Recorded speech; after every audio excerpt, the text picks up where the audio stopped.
Imagine this: the Appalachian night in 1898, a silence so deep it feels alive, pulsing, waiting. A horseman vanishes on the ridgeline, his lantern found swinging from a branch, but his body nowhere to be seen. When they searched the valleys, they found something worse than a corpse. They found a circle of stones, freshly blackened by fire, and bones, small and large, split down the middle as if harvested for marrow. The locals whispered a name, not a legend, not a tale, but a curse carried across the Atlantic, buried in whispers of old Scotland.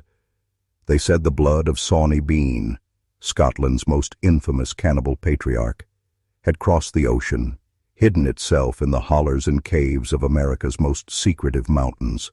And now, in 1898, that blood had stirred again. You've heard the polite version of history: the Appalachian settlers carving homes from wilderness, coal barons building empires, preachers saving souls. But what you haven't heard is what grew in the shadows.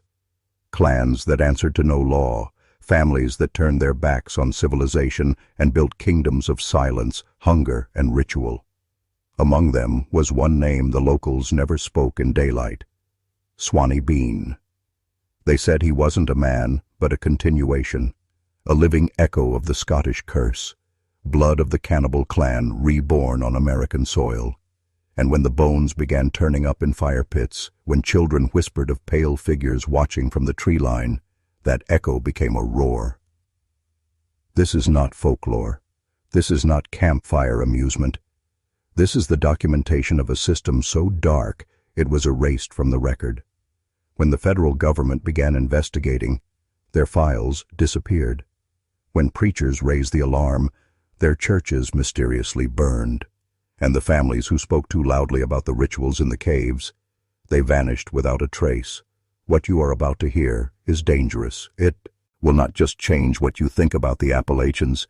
It will change how you see every hidden family, every isolated community, every shadow on the ridge.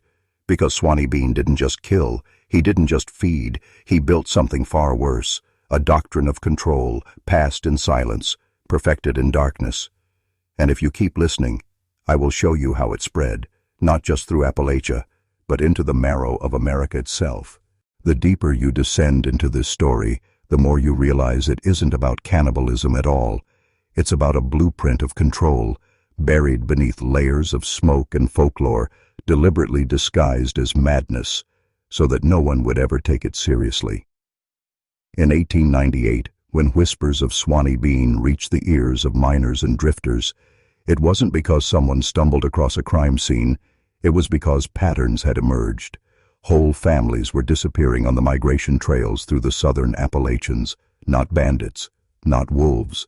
Entire households, wagons abandoned, livestock left wandering, food still on the table, but not a single body.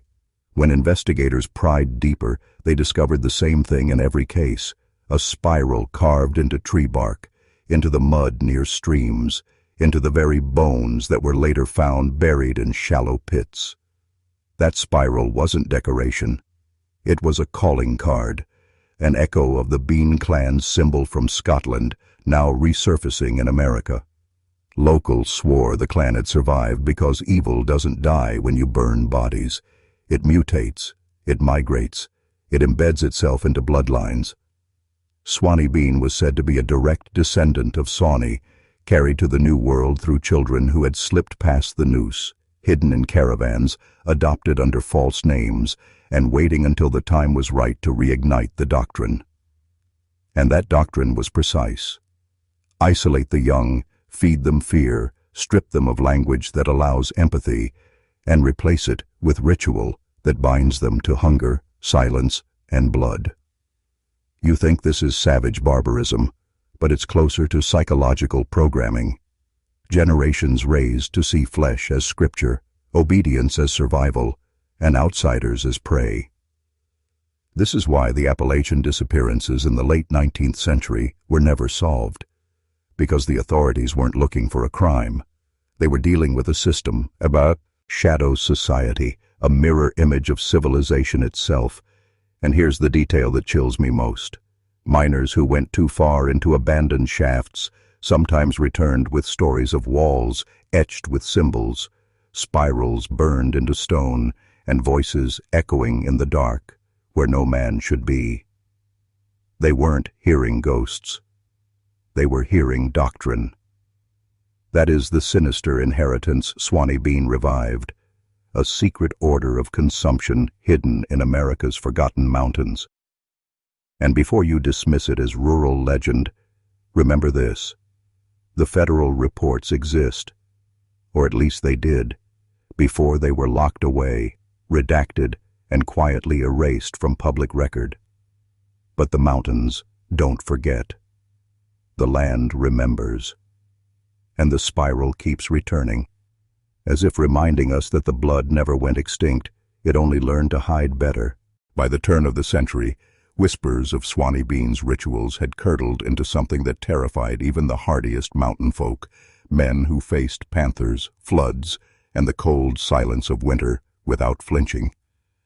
These men would not travel certain ridges after dark, not because of bears or outlaws, but because of what they swore were watchers, pale figures that moved too silently to be human, standing at the tree line with eyes that reflected firelight like glass.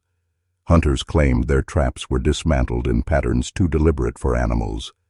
Livestock was found drained of blood, bones snapped open neatly at the joint, marrow gone, as if harvested for some purpose beyond hunger. And always, at the center of the site, a spiral pressed into the mud or scraped into bark. The spiral wasn't just a symbol, it was a system of communication, a mark that told those initiated into the doctrine where the ritual had taken place and when the next would occur. What unnerved investigators who dared to look deeper was how precise it all seemed. These weren't mindless killings. They were mapped, organized, conducted according to cycles that echoed old Scottish folklore, phases of the moon, equinoxes, blood harvests, tied not to need, but to ritual. It was civilization inverted, a calendar of devouring. The name Swany was whispered like a curse because he wasn't just a man. He was a patriarch presiding over this mountain covenant, a figure who stood at the crossroads of hunger and theology. Witnesses who survived attacks described him as gaunt, yet commanding, his hair white as frost, though his frame was young, and his voice deep, calm, unshaken, as he ordered others in silence with gestures rather than words. It is said he wore a necklace not of gold or silver, but of bones, knuckle bones arranged in spirals, rattling when he moved like a serpent's warning. But here is the truth that chills the marrow. What the locals feared most was not Swany's hand in the darkness, but his reach into the minds of children. Families who escaped swore their sons and daughters began drawing spirals in the dirt, humming strange cadences in their sleep, whispering words they did not understand. That is how control spreads, through suggestion, through symbols, through the subtle reshaping of the imagination. It wasn't just cannibalism in those hills. It was indoctrination, generational grooming, the architecture of a secret society built on blood. And when the government tried to silence it, the silence only fed the myth. Because myths are simply truths the powerful cannot afford to acknowledge. The deeper you go into the Appalachian record of 1898, the more you see how quickly the Swany Bean legend crossed the line from rumor into terror that altered how people lived in those mountains. Families began sealing their doors with crude carvings, hanging iron crosses above barns, and keeping children inside past sunset, not because of superstition alone, but because they believed something organized was moving through the hills. And then came the disappearances too large to ignore.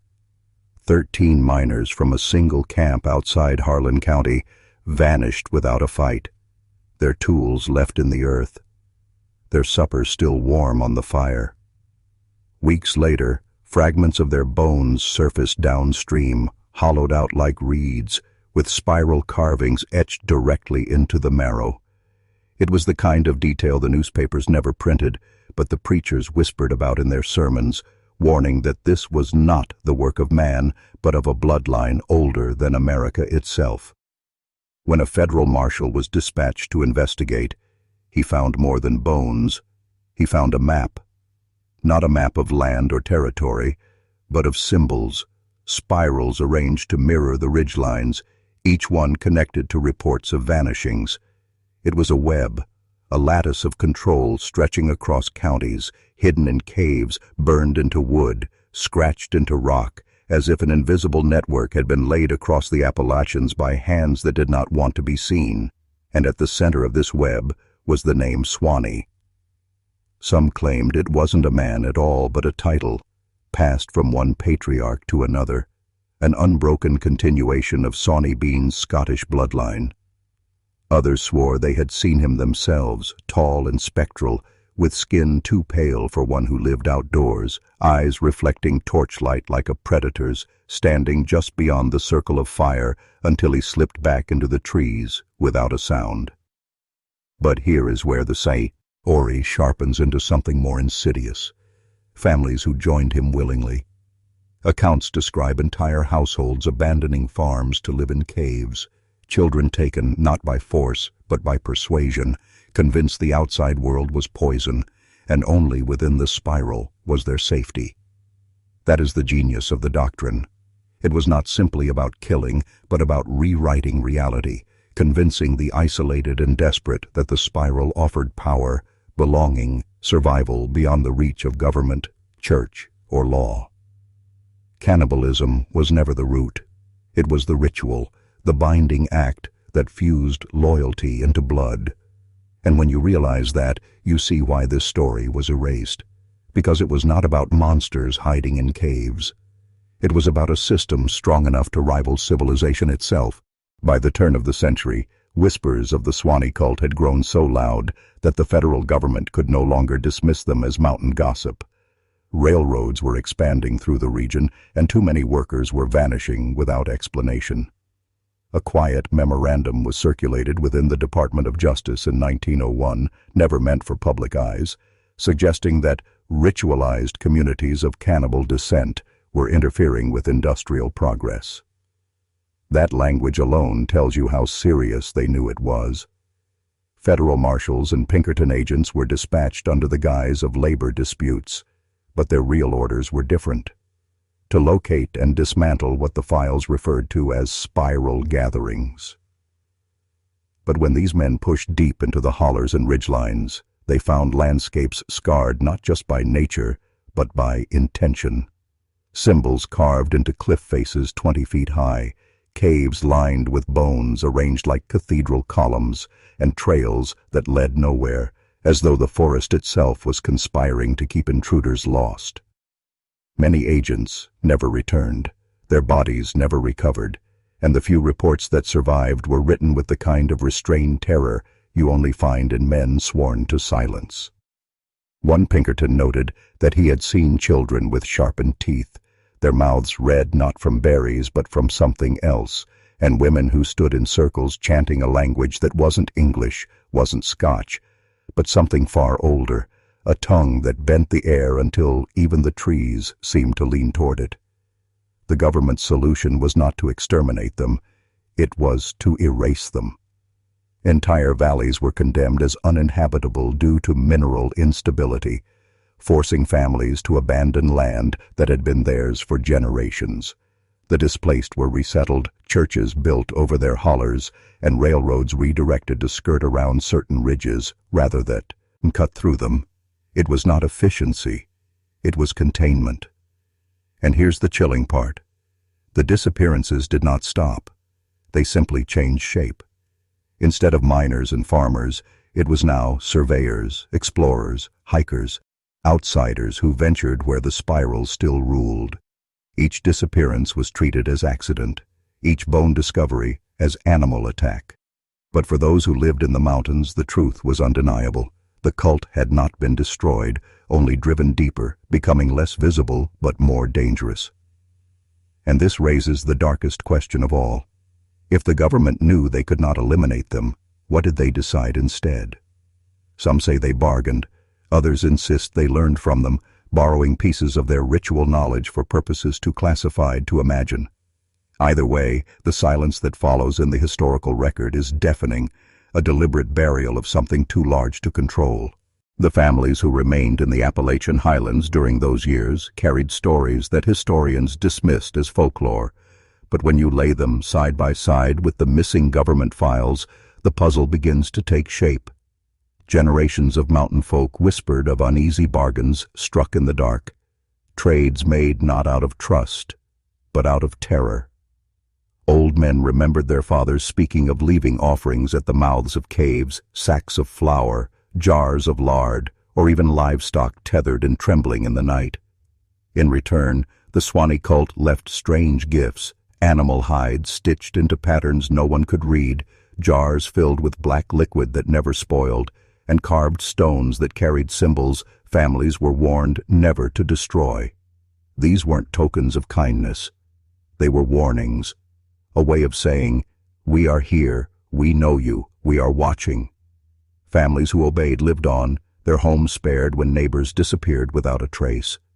Those who defied the old rules, who refused to leave tribute, or who dared to speak against the cult in church, were marked. And the marking was unmistakable. Children vanishing from beds without signs of forced entry, fires erupting in cabins with no cause, livestock found mutilated in spirals in open fields. Survivors swore that sometimes they would hear voices outside their windows, low humming chants that seeped into their bones, leaving them paralyzed until morning light. These were not isolated accounts. They were a pattern, passed down in whispers, preserved in family Bibles on blank pages where no pastor would dare preach.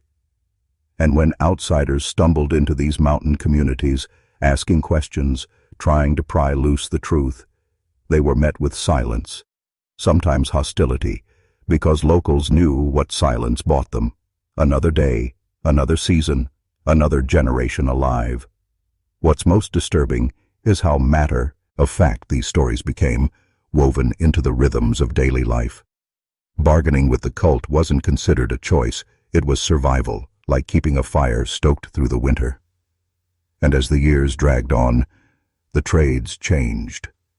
No longer just food or livestock, but something darker: blood, illness, even the unwanted members of a family.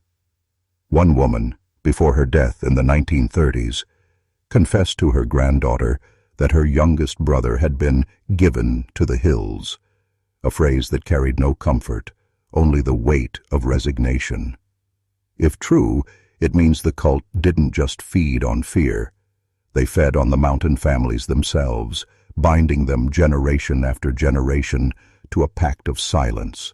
It was in the fall of 1892 when the first detailed account of a direct confrontation with the Swany cult surfaced, not in any official ledger or sheriff's report, but buried deep in the back pages of a mountain preacher's leather-bound journal, hidden beneath floorboards where it remained undiscovered for nearly half a century. Reverend Josiah Harlan had taken his ministry into the hills, believing faith could shield the people from superstition, but what he encountered left him shaken to his core. According to his writing, the cult did not come like men. They emerged from the timberline as shadows carrying torches that didn't flicker with flame, but with a pale, bluish glow. Their faces were masked with crudely sewn burlap, eye holes cut unevenly, and on their chests hung amulets carved from animal bone, strung with twine that reeked of blood. The preacher recorded that they moved without sound, even on the dry leaves of autumn, and when they halted at the edge of a homestead, they began a chant so low it made the walls vibrate. Harlan wrote that his ears filled with pressure as though he were underwater, and his congregation fell to their knees, unable to lift their heads, seized by something stronger than fear. Only Harlan resisted, clutching his Bible and shouting verses into the night. But the moment he did, one of the figures broke from the line and drew near, its mask wet as though soaked in some black liquid. Harlan claimed he could see lips beneath the burlap moving in time with the chant, yet the sound did not come from its mouth. It came from the earth itself, rising through the ground beneath his feet. That night, 3 children vanished from the community, one of them the daughter of a man who had refused to leave an offering earlier that week. Harlan's journal recorded that the next morning, carved symbols were found burned into the bark of the trees around the homestead, still warm to the touch though no fire had passed through. He confessed, in a line scribbled so hastily the ink smeared, that he had nearly abandoned his post, convinced the cult had power no sermon could break. But the most haunting passage came at the end of his entry. I saw their eyes. Behind the cloth, I saw them burning white, like coals pulled from the furnace. They looked not upon me, but through me, as if weighing my soul and finding it lacking. Harlan preached one last sermon the following Sunday and disappeared the next day, his horse found wandering near the old stone quarry, his Bible torn and waterlogged, as if it had been dragged through the depths of a flooded cave. In the years that followed Reverend Harlan's disappearance, the mountains whispered of an invisible sickness that clung to anyone who had seen the cult, as if their very presence infected the body like a curse. Farmers who claimed to have glimpsed their torchlit gatherings in the timberline would soon find their skin turning cold and waxen, as though the blood had retreated deep into the marrow. Their fingernails blackened, their hair fell out in clumps, and their teeth loosened until they crumbled into dust. Mothers who had only heard the chanting from a distance awoke to find their children covered in strange bruises, perfect circles across their chests and backs, as though they had been branded without flame. Old men, once strong enough to swing an axe from dawn to dusk, suddenly weakened overnight, their hands trembling so violently they could not lift a spoon. What terrified the mountain folk most was not the sickness itself, but its precision. It never spread like fever or plague, but seemed to choose to single out only those who had refused an offering, spoken against the cult, or stumbled too close to their gatherings. Local midwives whispered of something even darker. Women who crossed the Swany path miscarried in silence, their unborn children born not lifeless, but unshaped, as though time itself had recoiled from bringing them fully into the world. These whispers never reached the towns below, because those afflicted never lasted long enough to speak of it beyond the ridges. They either disappeared into the trees or were found weeks later, sitting upright in rocking chairs or at the edge of their fields, eyes wide open and lips cracked into a grin too stiff to belong to the living. One account tells of a trapper named Ellis Boone, who ignored warnings and set snares near the river bend where the cult was said to gather. Days later, he returned home blind, his yes, clouded white as milk, muttering in a voice that wasn't his own, "They're not men, they're not men, they drink what the earth hides." His wife locked him in the cellar out of fear, but by the next morning the door stood open, his chains undone, and the dirt floor bore only his clothes, folded neatly, as though he had never been there at all. In the aftermath, families began to mark their doors with ash, crosses, or crude carvings, not for protection, but as a warning to the cult that they had given enough. And yet, despite every ritual of defense, the sickness always returned, silent and deliberate, striking those who still believed themselves safe. To this day, elders in those hills say the Swany affliction is not an illness of flesh, but a claiming of the body, the first step in being turned into something that walks with them beneath the burlap mask.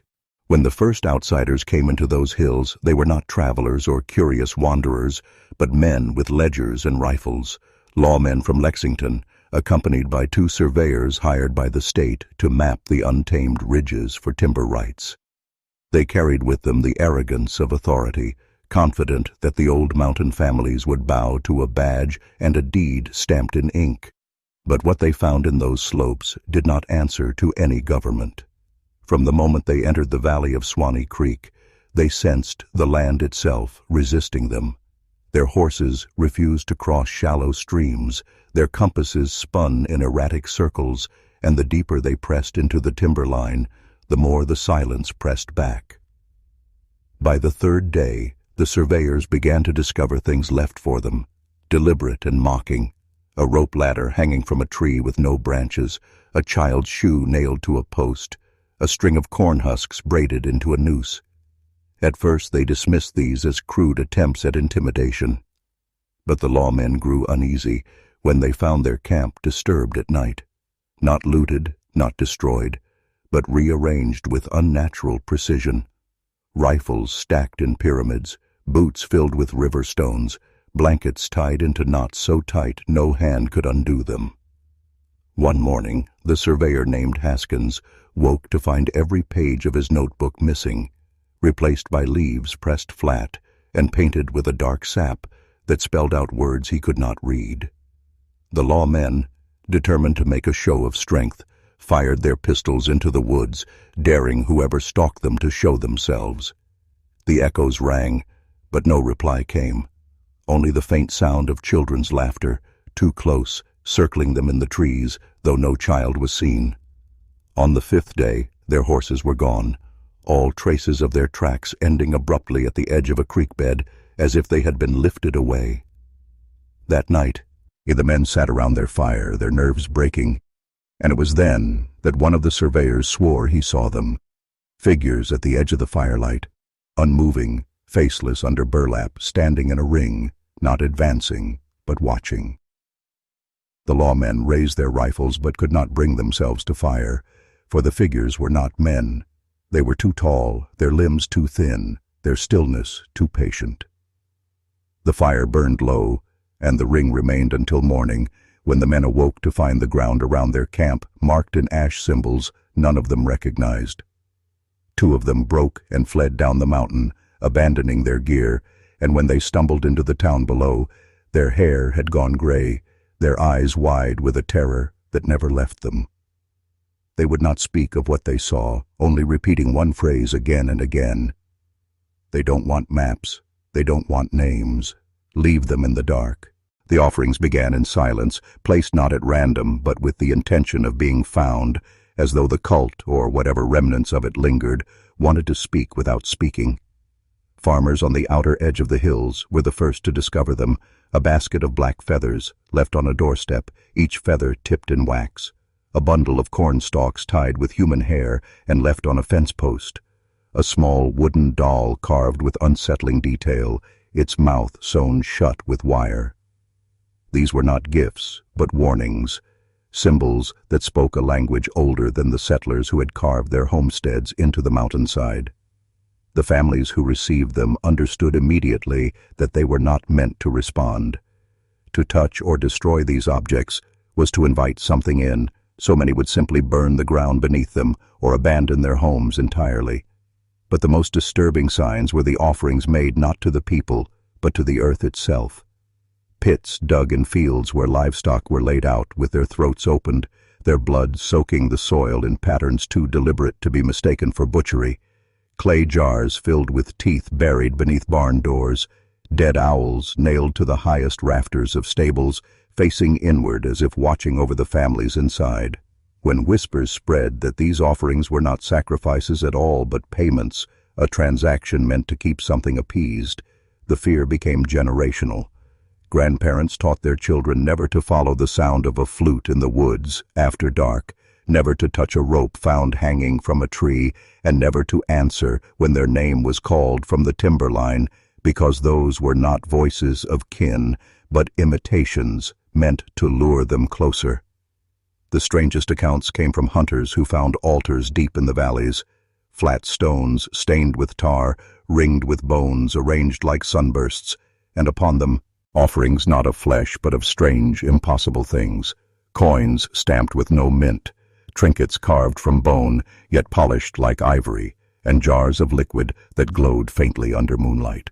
These were not meant for human eyes, and yet they were left in places where men were bound to stumble upon them, as though the cult was reminding the intruders of their trespass, reminding them that the land was not theirs to tame.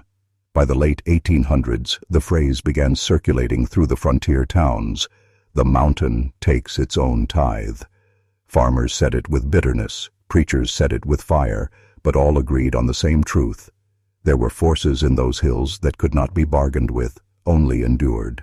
The first disappearances were spoken of in hushed tones, dismissed at first as families packing up and fleeing hardship, but the details did not fit the logic of desperate migration. In 1872, the Harbin family was the first to vanish without trace. Their cabin still stood, door unbarred, table set for supper, stew still steaming in its pot, though no one remained to eat it. The livestock were still penned, tools laid neatly in their places, laundry still damp on the line, as if the family had simply stood up mid-breath and walked into nothing. No tracks led away, no wagon prints, not even footprints in the dirt surrounding the home.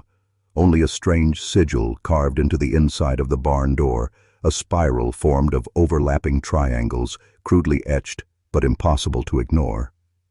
Within 3 years, 2 more families, one of 6, another of 9, vanished under identical circumstances. Each time, investigators found houses that looked as though life had paused mid-motion, bread half-sliced, chairs tipped back as if abandoned mid-conversation, candles still flickering in the windows. Panic spread among the remaining settlers, who whispered of the silent taking, an unseen hand that claimed entire households whole. By 1880, the disappearances had taken on a ritual rhythm, one every season, sometimes a family, sometimes only a child plucked from bed without a sound.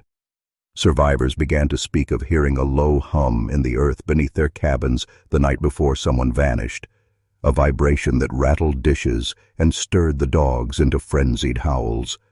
Some claimed the earth itself opened, swallowing its dew without leaving a scar. Others said the cult, the unseen keepers of the hills, had returned, collecting those who had trespassed too deep into their ancestral rites. Ministers declared it the devil's work, though even they trembled when recalling the stories of meals left warm and fires left burning, as if the mountain had taken not just bodies, but the very presence of a family, leaving behind only the stage of their ordinary life, emptied in an instant. Rumors multiplied that some children were heard crying days later from within the forest, though their voices grew fainter with each call until silence consumed them. That hunters found cabins where laughter still echoed faintly, though no living soul remained inside. By the late 19th century, the settlers no longer asked who was taking them. They asked only what debt was being paid, and who would be next.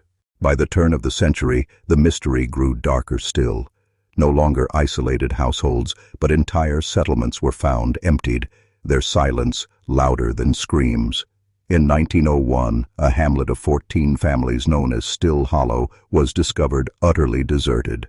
Travelers passing through days later reported smoke still curling from chimneys, meals left on tables already congealed with mold, and tools frozen mid-task, a hammer still resting on an unfinished beam as if the craftsman had only just stepped away. Horses remained in their stalls, chickens pecked listlessly at the ground, yet there was not a single person left to tend them. Even more disturbing was the way every clock in the settlement had stopped at precisely 3:17, as if time itself had been seized along with the inhabitants. Carved into the wooden church door was the same strange sigil, the overlapping spiral of triangles, but this time it was burned deep into the wood, scorched black as though made with an iron brand. Reports from that year mention a disturbing detail. Those who entered the empty settlement spoke of a constant ringing in their ears, a low, droning hum that made their vision blur and their stomachs twist, forcing them to flee before nightfall. A handful who lingered too long grew sick in the weeks after, their bodies wasting away until they perished with fever dreams, muttering the same phrase over and over. They are listening beneath the ground. Similar vanishings plagued the surrounding hills through the first 2 decades of the 20th century, until entire stretches of road became feared as cursed passageways. Hunters spoke of seeing lights glowing faintly beneath the soil at night, as if lanterns were being carried through the very rock. One miner swore that while tunneling, he heard laughter, dozens of voices echoing from behind a wall of stone, children and women singing in harmony. He fled and never returned, insisting the mountain had been hollowed out into a vast chamber where the lost still lived, trapped in some otherworldly condition. Locals avoided speaking too loudly of the disappearances, believing sound itself carried downward, drawing attention from those who waited below. By the 1920s, entire regions of the Appalachian Range were referred to simply as the Quiet Land, where a traveler could enter one day and never be heard from again, their existence reduced to a lingering warmth on an empty chair and the faint scent of supper in a house that would stand forever unclaimed. By the early 1930s, the vanishings had drawn the attention of more than just frightened locals. Government surveyors, census officials, and even quiet detachments of armed men in unmarked trucks began appearing in the mountains under the guise of infrastructure studies. The official explanation was bland: cataloging land use, preparing for roads and rail expansions, assessing mineral rights. But the locals, who watched from porches, knew these men were not engineers. They carried rifles instead of clipboards, and when they spoke, it was in clipped tones that betrayed military training. Survivors whispered that these men weren't there to study, they were there to seal. It was said that entire valleys were cordoned off, their entrances blasted with dynamite to collapse caverns and erase trails that led into the deep. One old woman, whose family homestead bordered one such survey site, claimed she saw lanterns moving at night, not above ground but below, where no tunnels were supposed to exist.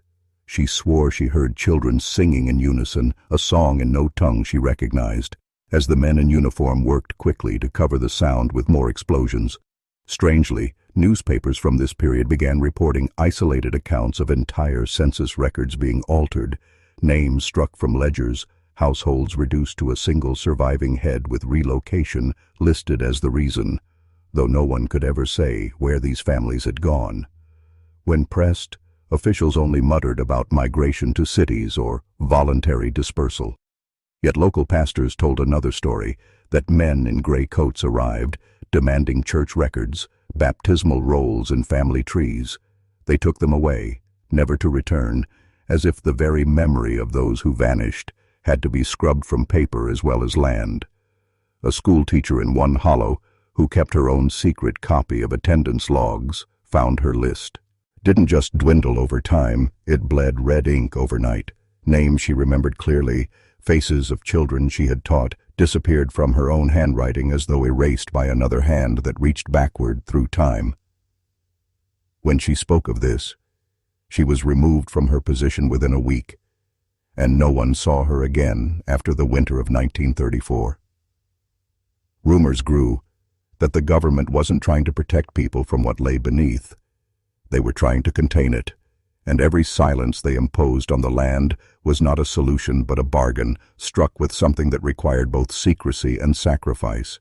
As the 1930s bled deeper into unease, whispers of an underground archive began to circulate among the remaining mountain folk, an idea so strange and persistent that even those who feared speaking it aloud felt compelled to pass it along in hushed tones, as if warning others might spare them. The story went like this.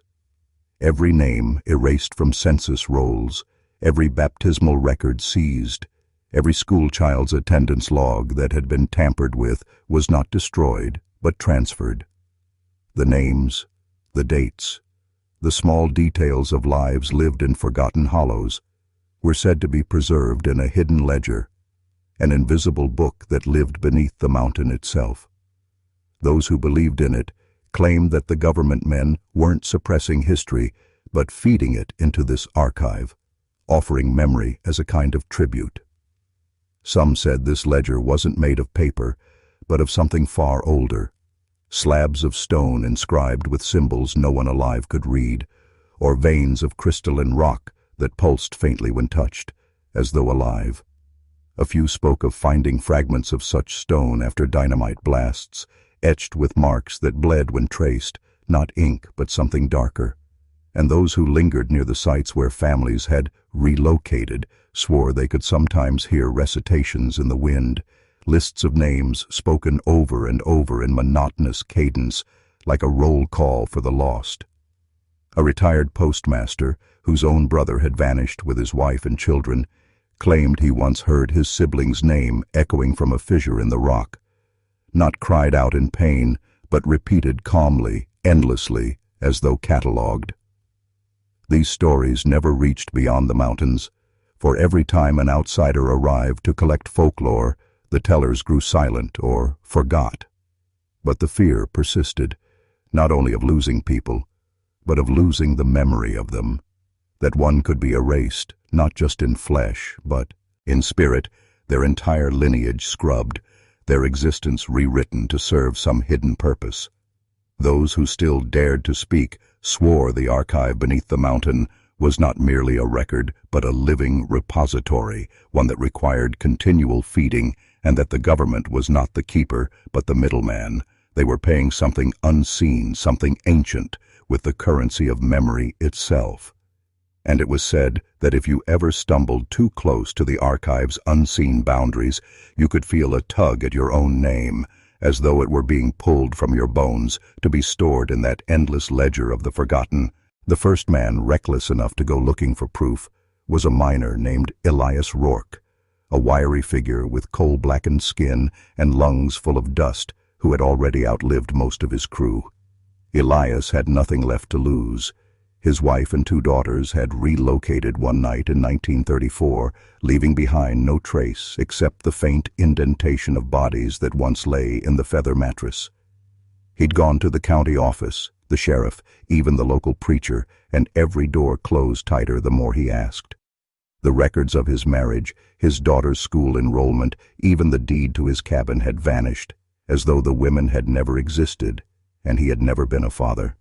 Elias, already half-mad with grief and coal fever, decided that if the stories of the archive were true, then his family's names were down there somewhere, and he was going to tear them back into the world with his own hands if he had to. Armed with little more than a carbide lamp and a rusted pickaxe, he disappeared into one of the old shafts, one abandoned for being too unstable for profit, but rumored to cut close to the mountain's heart. For 3 nights he dug deeper, carving through layers of damp rock and stale air, until his lamp flickered against something impossible, a wall of smooth black stone, perfectly flat, without tool marks or seams, stretching farther than his light could chase. When he laid his palm against it, the surface was warmer than the air around him and faintly vibrating, like the hum of a living throat.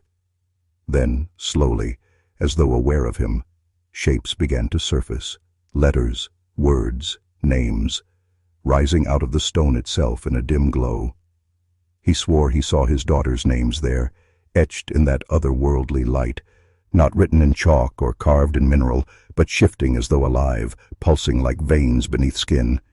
He screamed their names, clawed at the stone until his nails split, and bled, but the wall only absorbed him, drawing in the heat of his hands as the names faded back into darkness.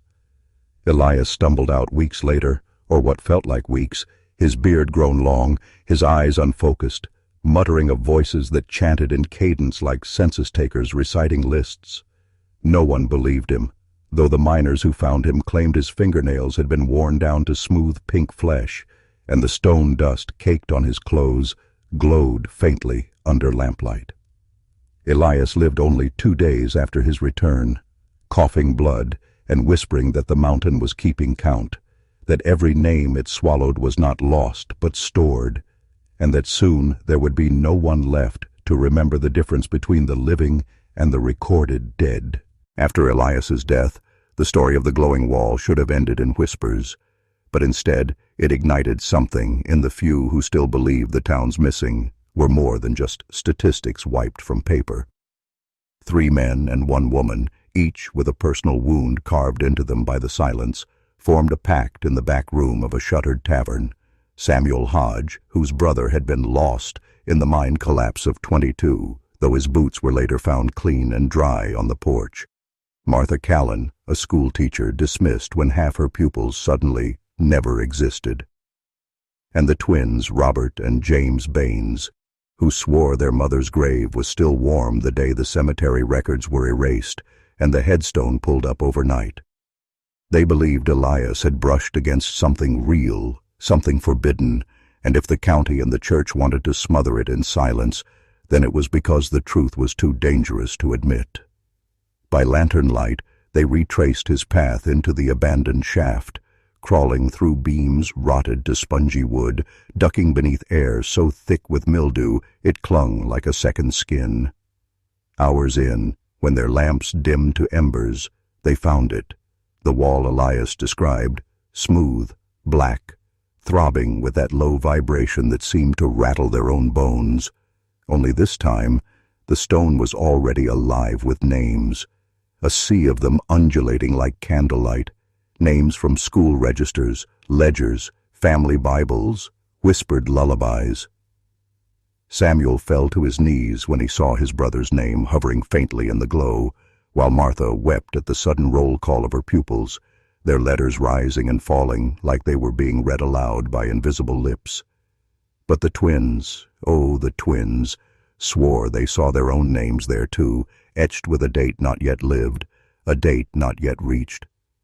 They staggered back, pale and trembling, as the wall whispered in a tongue none of them could understand, but all of them could feel, something like the ticking of an eternal clock counting lives like grains of wheat. The group fled, half dragging Samuel, who refused to leave until the glow swallowed his brother's name again. And when they finally crawled out of the shaft, the night sky looked alien. The constellations subtly shifted, as if they had lost hours, maybe days. They swore each of them had aged in the dark, hair grayer, hands more brittle, like the wall had stolen time itself while feeding them names. They agreed never to speak of it again, but their silence was cracked before dawn, because men in suits, ones no one recognized from town, were waiting at the mouth of the mine as though they had known the exact hour they'd emerge. The men in suits were wrong for the place, wrong for the soil, wrong for the hour. They stood in polished shoes that didn't sink into the mud, their coats untouched by dust, their faces pale and expressionless as porcelain masks.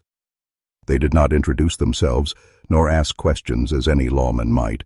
Instead, they called each of the four by name, their voices steady, rehearsed, as though reading from a script already written. Samuel tried to speak, to demand what authority they carried, but one of the men simply raised a gloved finger to his lips, and the silence that followed was so total it crushed his words in his throat before they could leave. The twins gripped each other's arms until their knuckles went white, both remembering the sight of their own names glowing on that wall, the inevitability of their fate already inked in stone. Martha, trembling but proud, stood her ground and declared that she had seen the truth, that the wall carried the names of the lost, and that the town itself was complicit in burying it. But before her words had finished spilling out, the man closest to her leaned in, whispering something so faint none of the others could hear, and her body slackened, her mouth fell shut, and her eyes dulled like glass that had lost its light. When she blinked again, she looked at the men with the same vacant calm, as if whatever was whispered had hollowed her resolve and filled it with obedience. Samuel tried to shake her, to pull her back, but she merely smiled faintly and told him to go home, as though nothing had ever happened. The suits then turned to the twins, and though no whisper was exchanged this time, they each felt a strange weight press against their skulls, a soundless pressure that grew heavier until their knees buckled.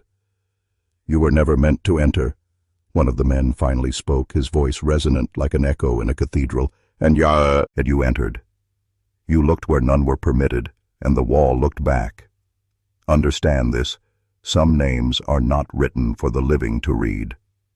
Then, with perfect precision, they stepped aside, allowing the four to leave the mine mouth, but the meaning was clear.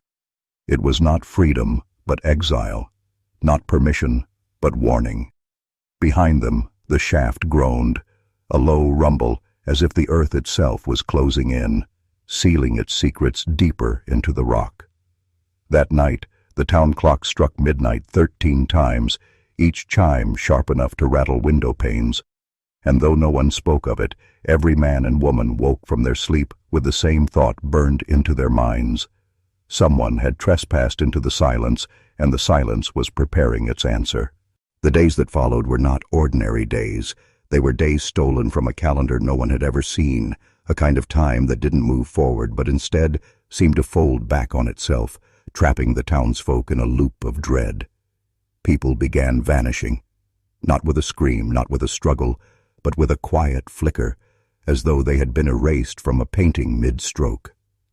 A child was seen playing in the dirt one afternoon, her laugh rising high above the fences, but when her mother turned for only a heartbeat, the sound stopped and the yard was empty. A blacksmith's hammer rang against iron until it fell silent mid-swing, the man gone, the iron cooling untouched on the anvil. And yet what froze the blood of those left behind wasn't just the disappearances. It was the absence of memory. Entire families awoke unsure if the missing had ever existed at all. Birth records were blank where there had once been names. Photographs displayed gaps where faces had once been, and even graves bore only smooth stones where epitaphs had been carved days before. Samuel, who had clung to reason even as the mind's walls showed him his name, now watched his own reflection in a cracked mirror shift and blur at the edges, as though the world itself was trying to forget him. The twins, already tied to something deeper, began to sense the disappearances before they happened, an ache in their chests, a chill crawling up their spines, a sudden ringing in the ears, and when they spoke of it, their voices trembled not with fear, but with the eerie certainty of children who knew the rules better than the grown.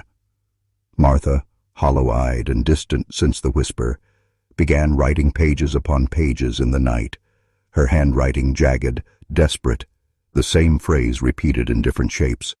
The wall was not a wall, it was a ledger. Those who dared peek into her writing swore they saw names scrawled across the paper in letters that weren't ink, but ash, smudged and falling apart as if burning slowly from within. By the end of the week, 12 people had vanished without trace, but no one could agree who they had been. The town seemed lighter somehow, emptier, not from grief, but from erasure, as if even sorrow had been swallowed by the silence. And in that emptiness the suits returned, not to warn this time, but to watch, their pale eyes unblinking at the street corners, as if they were not waiting for the townsfolk to act, but for the wall itself to finish what it had begun. The twins did not resist the pull for long, because resisting was like trying to hold back the tide with bare hands. Every hour, every breath, the call of the mind grew louder inside them, an invisible chain yanking them toward the darkness below. At first, they hid it, pressing their hands to their ears at night, as though that could drown out the low hum that seemed to echo from beneath their floorboards. But eventually, even the act of hiding became unbearable.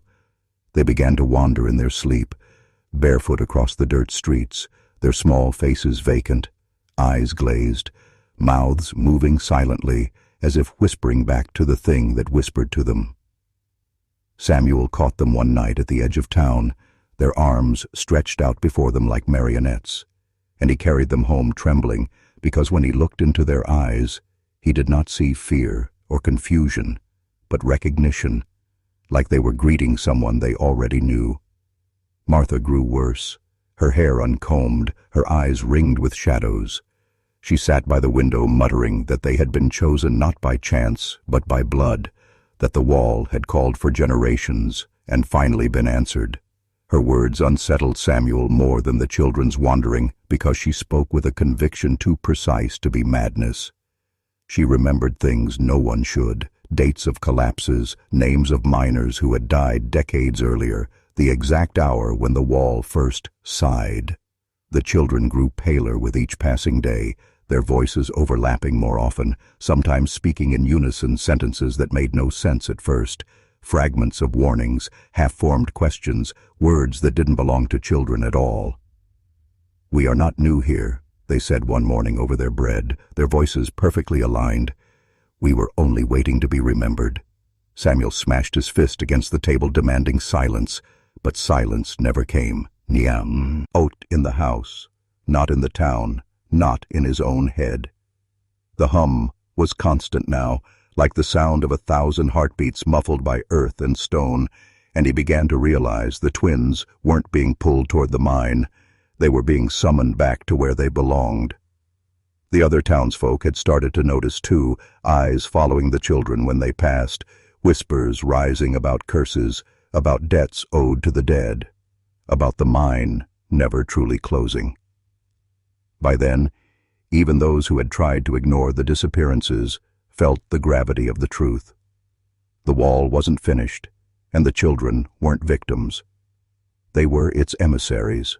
By the time the summer sun turned red with dust and the air grew too heavy to breathe without tasting iron, the town could no longer pretend the twins were merely odd children under too much grief. They had become something else, something that bent the rhythm of life in the hollow without ever raising a hand. People stopped their work to watch them pass. Women drew curtains when they heard their laughter, and men spat over their shoulders as if to ward off the pull that came just from looking too long into their eyes. In the evenings, lanterns burned later than usual as whispers curled through kitchens and back rooms. Do we stop them now before the mine takes them? Or do we let them go and hope the wall spares the rest of us? Old men who had worked the mine before it was sealed said the wall was never meant to be quieted. It was a hunger that had only paused, and the twins were proof its patience had ended. A small gathering was called at the church, though no sermon was offered. It was not God they were asking for guidance, but each other, voices rising in fear and guilt. Some argued that the children should be sent away, far from the hollow, so that whatever tether bound them might finally snap. Others, eyes sunken from sleepless nights, whispered that it would not matter where they went. The mine would follow, or worse, they would carry the mine with them. A braver, harsher faction murmured the unthinkable, that the twins must never reach the wall alive, that stopping them was the only way to stop what was coming. Martha, hearing these whispers, clutched her children closer and hissed at anyone who approached, her voice breaking with a fury born of desperation. They are not cursed. They are chosen. And chosen does not mean damned. Samuel stood apart, torn in a way that made his hands shake when he tried to light his pipe. He had seen the way the children walked in their sleep, the way their voices carried words no child should know, and though he would sooner drive a nail through his own hand than harm them, he also understood something the others could not say aloud, that the wall was not a place they were being dragged against their will. The mine had called, yes, but the children had answered, and if they wanted to go back, no prayer or threat could keep them. By the end of the meeting, no decision was made, only a silence that settled heavier than stone, and every man and woman left knowing the same truth. The twins would return to the mine soon, and when they did, it would not be for themselves alone, but for all who lived in the hollow. The night they vanished was not marked by thunder or storm, but by a silence so complete it woke the town before anyone noticed the children were gone, a silence that pressed against window panes and doors, as if the world itself were holding its breath. Martha stirred first, finding the beds cold and the sheets laid neatly, as though the twins had risen with calm intention rather than the restless twitch of sleepwalkers. She screamed Samuel's name, her voice cracking through the stillness like glass breaking, and soon the neighbors came stumbling with lanterns, their faces pale as if they already knew where to look. Tracks in the dirt showed bare feet moving not in two directions, but in one, perfectly parallel, as though the children had not wandered but marched in unison straight toward the sealed mouth of the mine. The lanterns bobbed as men, women, and even the old hobbled after them, the whole hollow drawn as if by a string too tight to resist, the procession wordless until they reached the scar of the earth itself. The boards that had once sealed the entrance stood splintered, not torn from outside, but pushed from within, as if the mine had opened its jaws before the children ever touched it. The air that poured out was not the stale rot of stone, but a damp, living breath that seemed to whisper names no one admitted to hearing. Martha clawed forward, shrieking for her babies, but Samuel and two men dragged her back before she could fling herself into the dark. No one dared cross the threshold, not then, for the hollow of the mine pulsed with a lightless heartbeat, and every second the crowd stood there the ground trembled, faint but steady, as though something vast was turning beneath. Then a sound rose, faint at first, but unmistakable. The children's voices, echoing not with fear, but with chant, weaving words no tongue in the hollow could form, words that bent the air until lanterns hissed and shattered in their holders. The last flame went out, and in the absolute dark all that remained was the sound of the twins calling deeper into the earth, their song both lullaby and summons, drawing not just themselves but the town, the blood, the history, into the belly of the mine. When the silence returned, it was not the silence of peace, but the silence of something finished, as if a bargain had been struck in stone and shadow, one no man or woman present could deny or ever escape. By morning, the town awoke to a truth it could neither face nor flee. The twins were gone, and the mine had swallowed them in a manner too deliberate to call an accident. The men gathered at first light, rough hands tightening ropes, picks and shovels, swearing they would not leave children to the dark. But when they stood again before the mouth of the mine, the boards they had seen shattered the night before were now whole, nailed tight as if no hand had touched them in years, the wood aged not by hours, but by decades. Some claimed they could still hear the faint hum of chanting beneath their boots, while others spat and cursed, calling it witchcraft, demanding fire to cleanse the ground. But fire would not catch. Torches hissed and died before touching the planks, and smoke curled back into their throats, choking them until they staggered away gasping. Samuel stood apart, his face gray with a hollow that had no tears left, while Martha beat her fists against the sealed boards until her knuckles split, crying that she would not leave her children to the dark. That night she vanished, her shoes left neatly at the mine's entrance, as if she had stepped barefoot into the stone itself, her name whispered in every house yet never spoken aloud. From then on, the hollow lived beneath a hush deeper than grief, the families agreeing wordlessly that the mine would not be spoken of, the twins not remembered, as though denial could keep the ground from trembling in the small hours when the air grew heavy. Children were warned never to go near the ridge, not because of danger that could be named, but because of a silence that clung there, a silence that pressed into the ears like a weight, a silence that seemed to want you listening. Over the years, those who stayed grew thin with something that could not be starved, as if their very marrow had been marked by the night they did know but follow, and the mine remained sealed, not by men, but by the will of whatever had taken the children, whatever still breathed beneath the stone. And so a pact was born in terror, to stay, to live, but to never ask again, for the price of curiosity was already written in blood, in chant, in silence that would never end. Years passed, but the silence around the twins' disappearance did not fade. It thickened, seeping into the marrow of the hollow, until even strangers felt its weight. Travelers who wandered too close to the ridge returned pale, speaking of whispers without mouths and shadows without bodies, and some swore that when the wind shifted, they could hear the faint sound of children calling, not playful laughter, but desperate cries muffled by earth. At first the people of the hollow thought they could contain it, keep their grief folded tight within the valley like an unmarked grave, but secrets have a way of traveling, and soon the story slipped downriver, carried by those who could not hold their tongues. By the time it reached the nearest town, it was no longer a tale of twins lost to a collapsed mine, but of a ritual, of parents who offered up their children to the dark in exchange for fortune that never came. Outsiders spoke of the hollow as cursed ground, a place where time warped and the living walked beside shadows. Merchants avoided the roads near the ridge, and families began to leave, their wagons rolling away under a moon that looked down like a blind eye. Yet for all the attempts to escape, the hollow's mark followed them.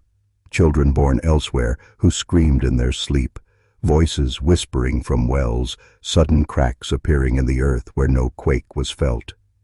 The curse traveled with blood, not with land, and those who thought themselves free soon learned they had only carried the silence with them. Folklore grew wild around the tale. Some said the twins had become guardians of the underworld, others that they had been devoured, and now their hollow cries were only echoes of hunger. Preachers warned that the mine was a gate to hell, while drunkards muttered it was older than the town itself, a mouth waiting for those foolish enough to listen. In truth, no one outside the hollow knew what had really happened, and those who remained refused to speak. Yet their silence was worse than any confession, for it carried the weight of truth that could not be borne. So the legend spread like a sickness, distorted with each retelling, until the twins were no longer children but symbols. Their story a curse whispered to frighten children into obedience, their names twisted into something darker. But in the hollow itself, no one dared speak at all, for they knew the difference between stories and the kind of silence that listens back. By the time another generation had taken root in the hollow, the silence was no longer just a burden. It was an inheritance. Children grew up beneath its shadow, taught not through bedtime stories, but through the absence of them, raised in homes where certain words were never spoken, and where even laughter felt like it might summon something listening from beneath the ridge. These children did not ask where the mine was, for they already knew, though no one had ever pointed it out. They could feel it, an unseen gravity that pulled on their bones whenever they wandered too close to the ridgeline. The silence lived in them the way blood does, passed down, invisible but unshakable, and it marked them in ways the world beyond could not understand. They aged too quickly in their faces, eyes that seemed older than their years, carrying a weight not taught in lessons, but etched into marrow. When outsiders visited, traders, surveyors, or the occasional preacher sent to cleanse the land, they noticed it immediately. How the children of the hollow rarely cried, rarely played, how they seemed to listen to something always just out of hearing. Some swore they saw pairs of them standing at the edge of the woods, two figures with the same face, vanishing when approached, as if the hollow itself had not forgotten the twins and continued to breed their likeness into the generations. The parents, weary and untrusting, did nothing to contradict such tales. They had learned long ago that denying only made the outsiders pry harder. Better to remain mute, to let superstition cloak them, than to reveal what they all knew, that the mine had never truly closed, that the cries still seeped into their dreams, and that sometimes when the moon was right, they found their children standing at their beds in the dead of night, whispering in voices that were not their own. In those moments, the elders would grab the children, shake them awake, and never speak of it again. For silence was not just protection anymore, it was ritual, a form of survival. And so the hollow endured, a community bound not by prosperity or faith, but by the pact of unspoken fear, while the rest of the world forgot them, believing the story to be nothing more than another mountain legend. But inside the hollow, everyone knew the truth. The mine had taken two, but it had never stopped asking for more. It was inevitable that an outsider would come again, because silence breeds curiosity in those who have never carried its weight. This time, it was not a preacher or a trader, but a man with notebooks, measuring tools, and an obsession that had already ruined his health, an academic, a folklorist from the university who had read a whisper of the hollow in a half-forgotten ledger and could not resist the pull of mystery. He arrived in late autumn when the leaves bled red across the ridges, a season when the silence seemed even thicker, the air itself clotted with something unseen. The townspeople met him with the same tight-lipped hostility they reserved for all strangers, yet he pressed on, moving carefully, respectful but relentless, always with that glint in his eye of someone who believed the truth could be extracted with enough patience and ink. He asked about the mine, about the children, about the twins whose names were never written in any church record, but every question was met with stillness, every attempt at conversation with narrowed eyes and a slammed door. Yet the silence, instead of deterring him, became fuel.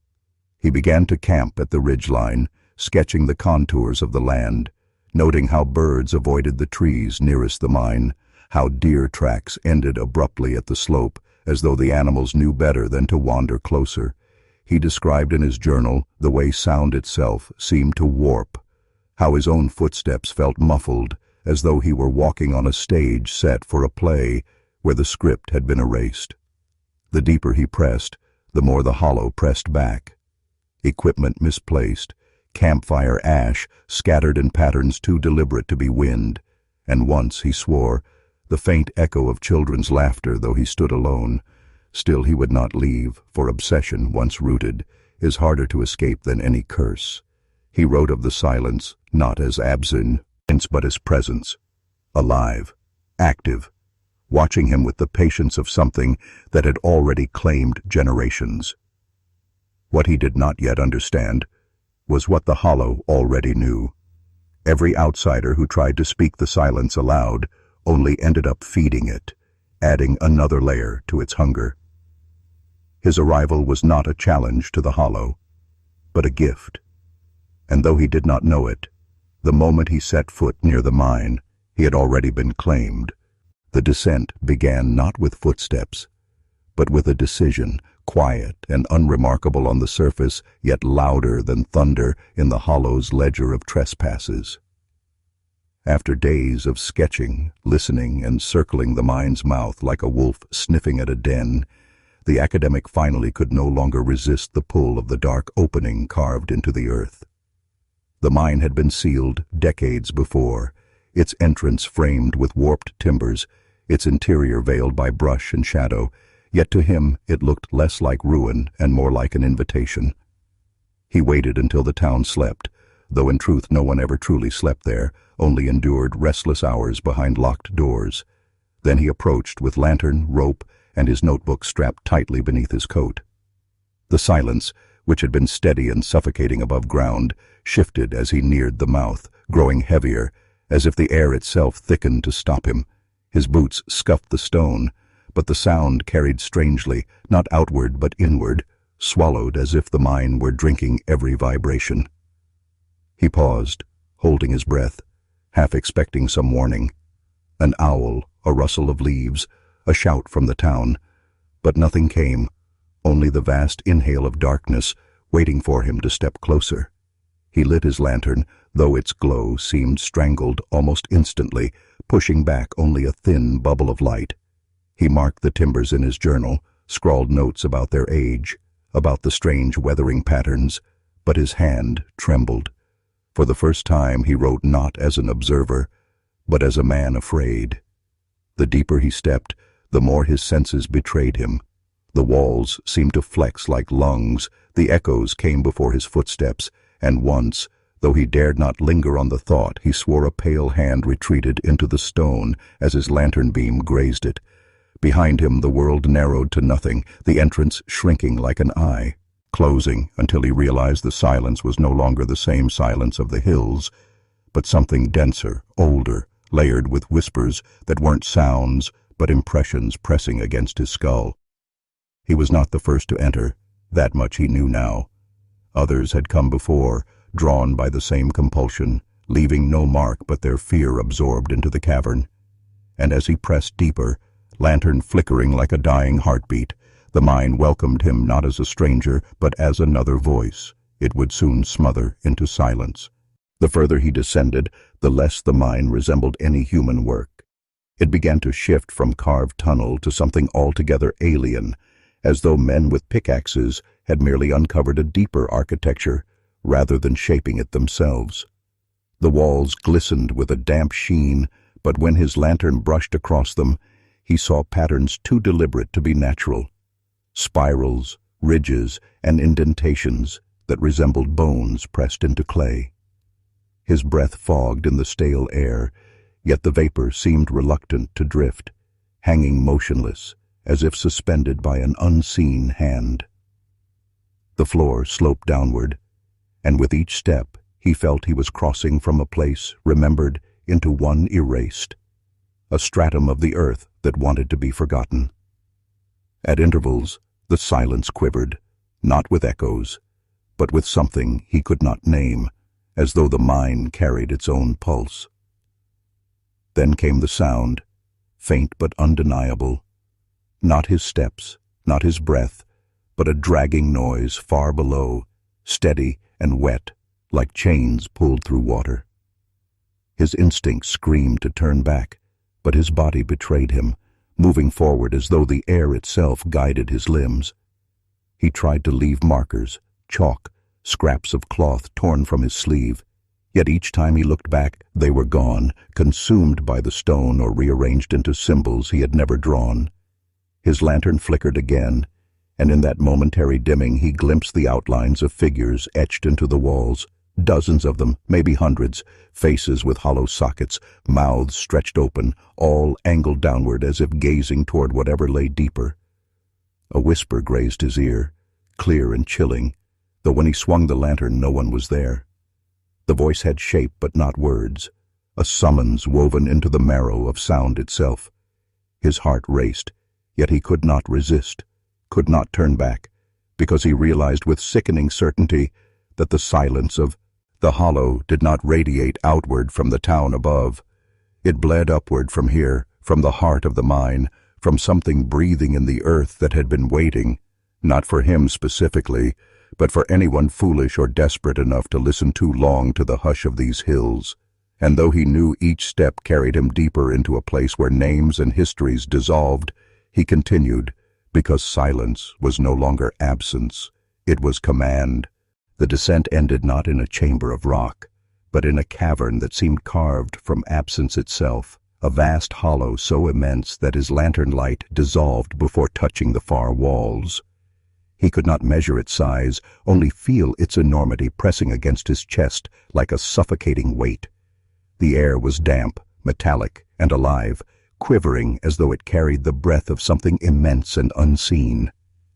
He strained his eyes and caught glimmers in the dark, pale glows that shifted like reflections on water, though no water pooled there. They moved in unison, blinking in and out, forming patterns too precise to be accidents, as though a congregation of unseen things communicated in light. He staggered forward, lantern trembling, until the beam caught something on the ground. Bones, hundreds of them, not in heaps but arranged in spirals, each rib, femur, and skull slotted meticulously into the next. At the center of one spiral lay a chair of sorts, fashioned from vertebrae fused together, and on it rested a figure.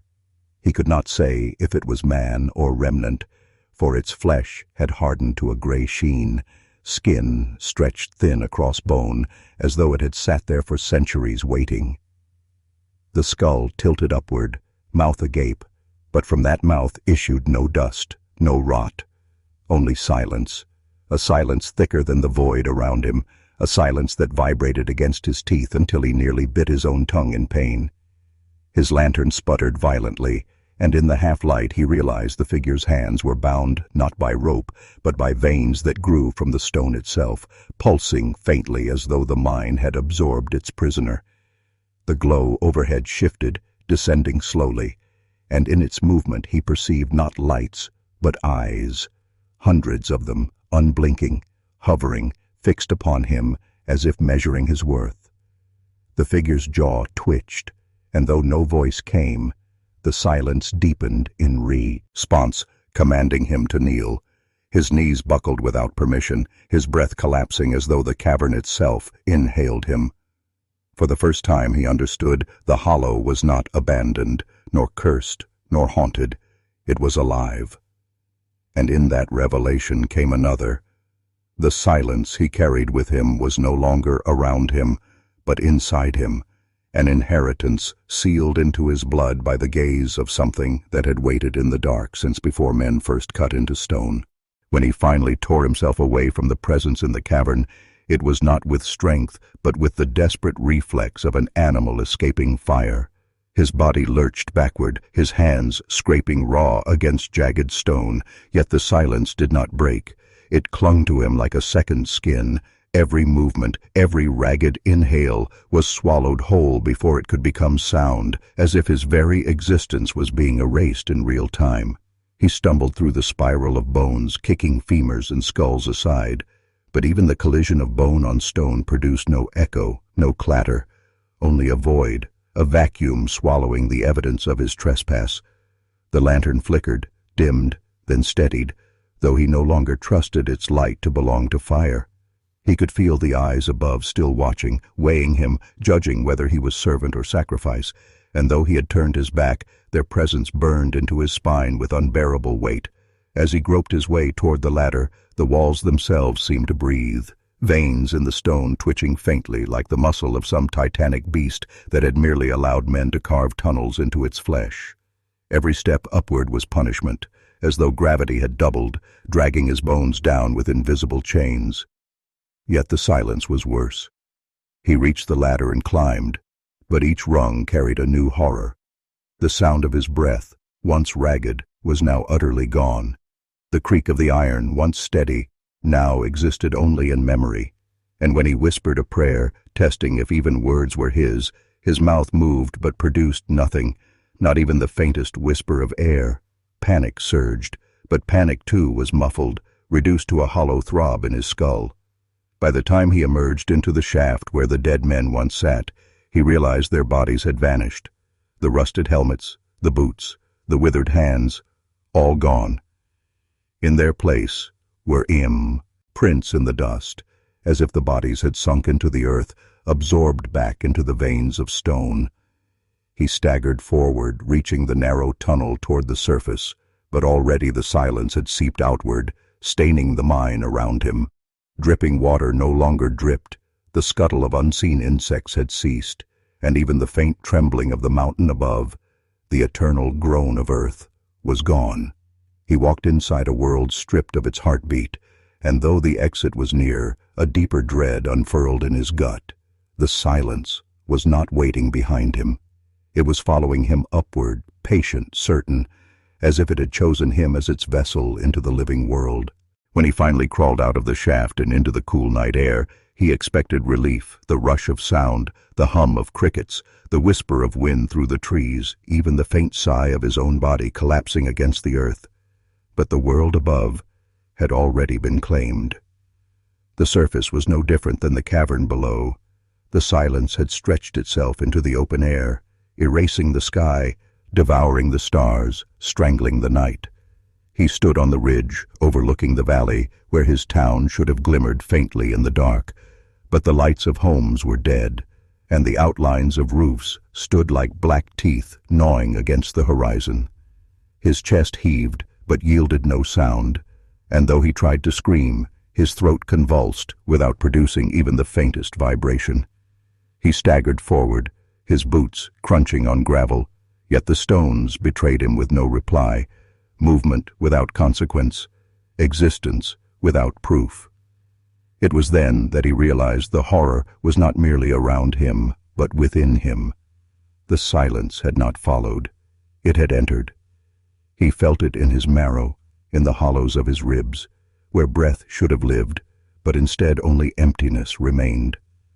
The stars above flickered, then blinked out one by one, as if swallowed by the same void, until the sky resembled the cavern's ceiling, vast, black, pulsing faintly with unseen veins.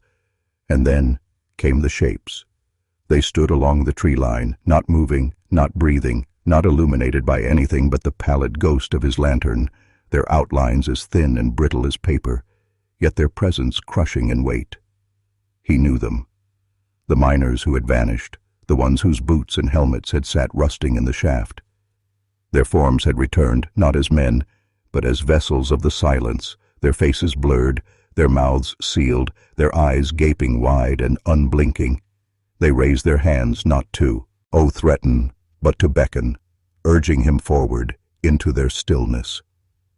For a moment he thought of running, of fleeing down into the town, to find a voice, any voice, that could shatter the spell, but instinct told him what reason would not. Sound itself was dead, and with it every voice, every song, every prayer. The silence was no longer a place. It was a contagion, a law, and he had carried it here. And as he stood frozen, trembling, unable even to hear his own heartbeat, the truth seared itself into him. He had not escaped the cavern at all. The world outside had simply joined it. He stumbled down the slope into the skeletal remains of the town, past the husks of homes that leaned against each other like drunks who had long since lost their balance, every shutter drawn and every door hanging loose, yet none creaking, none whispering their age. The streets, once filled with the chatter of children, the barking of dogs, the clatter of wagons, now lay in perfect paralysis, an endless tableau of motionless dust and abandoned lives.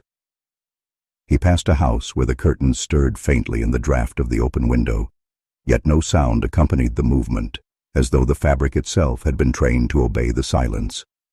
In another doorway, a rocking chair shifted slowly back and forth, but the familiar groan of wood against wood was absent, replaced by nothingness so thick it seemed to press against his eardrums. He entered the square where the well still stood, rope dangling, bucket resting on its lip, as if frozen mid-task by a hand that had vanished in an instant.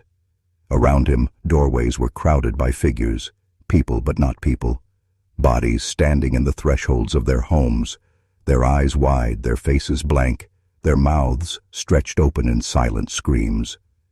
Mothers clutched children whose tiny fists were locked around toys that would never clatter to the ground. Old men leaned on canes, lips parted as if mid-word, their expressions caught between prayer and terror. And then he understood. The silence was not merely absence, it was theft. Every man, woman, and child in the town had been robbed of their sound at the moment of breath, their last cries swallowed before they could escape, leaving their souls suspended in mute agony. He fell to his knees, pressing his palms over his ears as if to force sound back into his skull, but nothing returned, not even the rush of blood or the rasp of his lungs. The silence was complete, an empire unto itself, and he realized with sickening clarity that he was no witness but an inheritor. He had carried the cavern's disease with him, and now the town was its monument.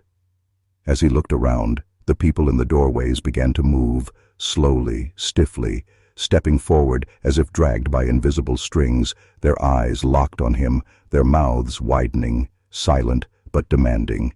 They reached for him, not in anger, but in insistence, and in that moment he knew they weren't begging for salvation. They were welcoming him into their fellowship. The silence was not punishment, it was communion, and he was already part of it. They closed in around him, the townsfolk of silence, their hands pale and trembling, their fingers brushing his shoulders, his arms, his face, each touch lighter than breath, yet heavy with inevitability. He staggered backward, though there was no true retreat, for every step only carried him deeper into the weight of the stillness, into the web that had been spun long before his arrival. He tried to scream, not for help, but for proof that his own voice remained, that he was not yet theirs. But his throat convulsed in silence, his mouth stretched wide in useless desperation, and he felt something inside his chest lock shut, as if an unseen hand had turned a key. The silence was not emptiness, but hunger, and it swallowed not just sound, but intent, the very possibility of expression. He ran, or thought he did, through the square and into the streets, past the frozen windows and the hollow-eyed children, past the well that dangled its bucket like a noose. But every turn of the road carried him back to the same place, the square, the well, the waiting figures. It was not a town anymore, but a loop, a circle of silence with no exit, no horizon. He fell, clawing at the dirt, his fingernails breaking, his lungs seizing with breath that refused to release. And for a moment he thought he felt his heartbeat, that last rebellion of life inside him. But then even that faded, growing fainter until it was gone, not slowing to a stop, but dissolving as though rhythm itself had been erased. Around him, the silent congregation gathered closer, their mouths now opening impossibly wide, faces distorted into endless black hollows, and in their voids he saw not teeth or tongues, but the cavern itself, the endless pit, the still lake, the walls that devoured sound and gave nothing back. They were not people, not anymore. They were vessels, each one carrying the cavern within, and as they reached foe, or him with infinite patience, he felt his body stiffen, his own mouth widening against his will, stretching into a scream that would never be heard. In that moment, he understood the truth that clawed through his mind like fire. The silence was eternal, because it was alive, a living thing that required hosts, each generation feeding the next, carrying the stillness outward from the cavern to the villages, from the villages to the towns, from the towns to the world.